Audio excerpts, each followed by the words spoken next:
Moins 30, moins 40, voire moins 50% sur les prix. Les pensions de famille et Air Tahiti s'unissent pour attirer la clientèle locale dans les îles.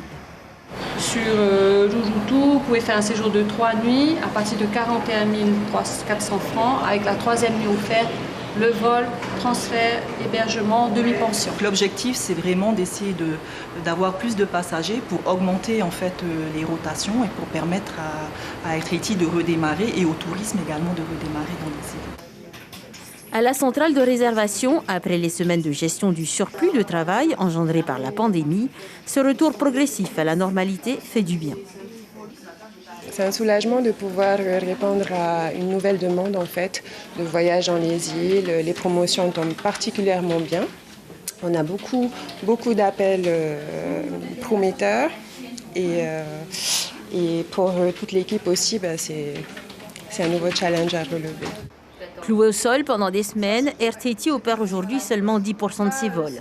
Tous espèrent une reprise progressive d'un maximum de liaisons interinsulaires. Le retour à la normale des vols est la condition sine qua non de la survie économique des activités dans certains atolls comme à Fakarava, où le Covid a asphyxié le tourisme. Quand on voit que Fakarava avant pouvait avoir 5-7 vols, voire 10 vols par semaine, se retrouve avec un vol, et autant dire qu'il nous est presque impossible de faire venir même nos clientèles locales. Beaucoup de gens n'ont plus de congés et peut-être économiquement aussi, ils n'ont pas ce qu'il faut pour pouvoir rester à un séjour de 7 jours.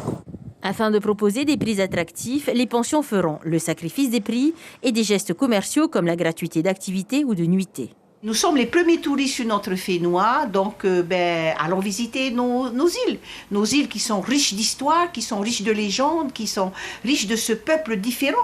Les Marquisiens sont différents des Australes, les Australes sont différents des Gambiers, etc., des Tuamotu. Donc voilà, on a une diversité d'îles et une diversité de paysages également, d'activités. Donc voilà, on va aller dépenser notre argent chez nous. En 2018, sur 800 000 passagers, 62,5% étaient des résidents. Un chiffre non négligeable dans le contexte économique actuel.